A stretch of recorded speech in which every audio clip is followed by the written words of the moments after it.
Hello বন্ধুরা, welcome back to my YouTube channel. আমি shiny আর তোমরা আছো আমার সাথে এন্টারটেনমেন্ট বক্সে। আজ আমি এসেছি সোনারপুরে। তো সোনারপুরে আমার দাদাভাই ফ্ল্যাট কিনেছে, তো সেখানে এসেছিলাম। এখান থেকে যাবো হচ্ছে বিপত্তারিণী মন্দির, তো তোমাদেরকে সাথে নিয়ে যাচ্ছি। তো চলো, আমরা অটোতে উঠে গেছি তিনজনে, এবার যাচ্ছি মন্দিরে। টোটোওয়ালা আমাদের নামিয়ে দিয়েছে। আর এটা বিশাল বড় একটা চত্বর, মানে খুব ভালো মন্দিরটা। আর এখানে বিনামূল্যে জুতো রাখার জায়গা আছে। জুতো রেখে আমরা মন্দিরের ভিতর প্রবেশ করলাম।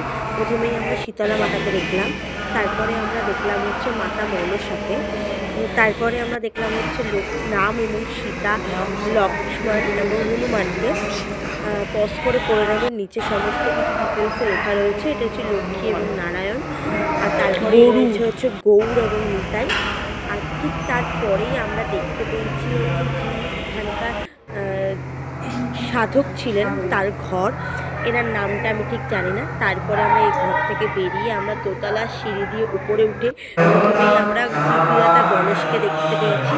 তারপরে বিভিন্ন রকমের ভারতের সাধক, ভারতে যারা সাধনা লাভ করেছে তাদের এখানে সমস্ত মূর্তি আইডল বানানো আছে। এনাদেরই ঘর আমরা নিচে দেখেছি। তারপরে আমরা নৃসিংহ অবতার দেখতে পেয়েছি। তারপরে আমরা মা দুর্গাকে দেখতে পেয়েছি। অসাধারণ লাগছিল দুর্গার মূর্তিটা, খুব ভালো লাগছিল। তো তোমাদের নিচে এখানে লেখাগুলো পজ করে পড়ে নিতে পারো। তারপরেই আমরা চলে গেছিলাম হচ্ছে মন্দির। মায়ের মন্দির, এখানে সন্ধ্যা আরতি চলছিল। প্রচুর প্রচুর ভক্তের সমাগম হয়েছিল। তো চলো মাকে দর্শন করে।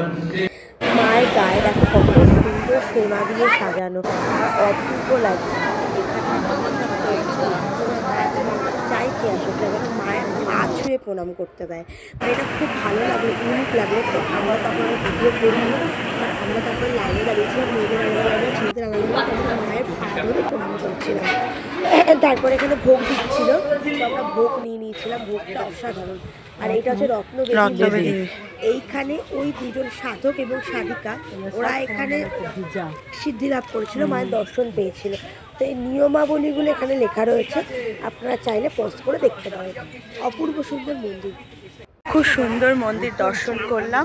তোমরাও দেখলে কত সুন্দর বিপত্তারিণী মন্দির। আর এখানে কিছু একটা হচ্ছে, তো তোমাদেরকেও দেখাচ্ছি।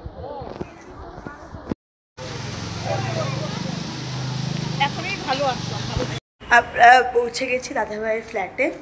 খুব সুন্দর মন্দিরটা দর্শন করেছি।